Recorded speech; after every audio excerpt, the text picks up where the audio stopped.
बस संयोगीकरण काठजोड़ी निर्माण होता 6 लेन रास्ता संप्रसारण को नहीं अनिश्चितता। काठजोड़ी रेल पोल तले अंडरपास पोल निर्माण को वैषयिक दृष्टिकोण अनुमति देना रेल विभाग। संप्रसारण कार्य वैषयिक दृष्टि आदौ ग्रहणीय नुहे। तेणु खाननगर लिंक रोड 6 लेन रिंग बंध संप्रसारण कार्यर विकल्प बाट बाहर करने को रेल विभाग पक्षर परामर्श दि जाइछि। कटक सांसद भर्तृहरि महताब कहते जेते बुजुला पूर्व सरकार दे जाइछंती ए सरकार ताकू उठाइबा को बाध्य होउछि। रेल एवं पूर्त विभाग समन्वय न हेले काम आगे पारिबो नाही।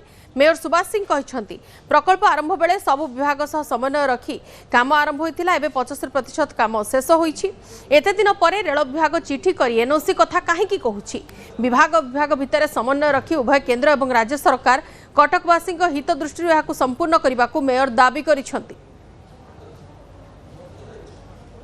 थर्ड लाइन फोर्थ लाइन पे ब्रिज करबा पे ऑलरेडी प्रस्ताव सैंक्शन हे सारी काम आरंभ हेलानी ता पई मध्य जगह नहीं।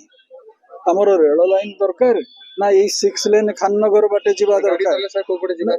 गाड़ी एठी तो सहित पई तो कहली गाड़ी जो बाटे आसुथला बादाम बाड़ी सही बाटे जीवो वर्तमान जेमती जाउची आ अन्य बाटे कोन अछि। समस्तकर अनुमोदन क्रमे एभरी एक प्रकल्प से ब्रिजटा जो 6 टिका लाइन 122 कोटी टंका बर्तमान 130 कोटी टंका पाखापाखि पहुँचलानी।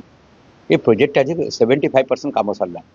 आज रेलवाई मन पड़ी ए दिन रेलवाई मन पड़ूला जो कथा काली से संपर्क आलोचना है जोटा कि चिठी गोटे उल्लेख करटा बन्या जल प्रबल जो प्रभावित हम से पिलर उपर जो पिलर अच्छी पुराणा कालिया पिलर 100 वर्षर पिलर से पिलर उपर आंच आसीपे ये संभावना से देखिए चिठी दे लिखते एत बड़ प्रोजेक्ट बस स्टाण्डा 500 कोटी टका पाखापाखि प्रोजेक्ट था। ये ब्रिजटा यहाँ पाखापाखि 122 कोटी टका बर्तमान 130 कोटी टका पहुँचलानी।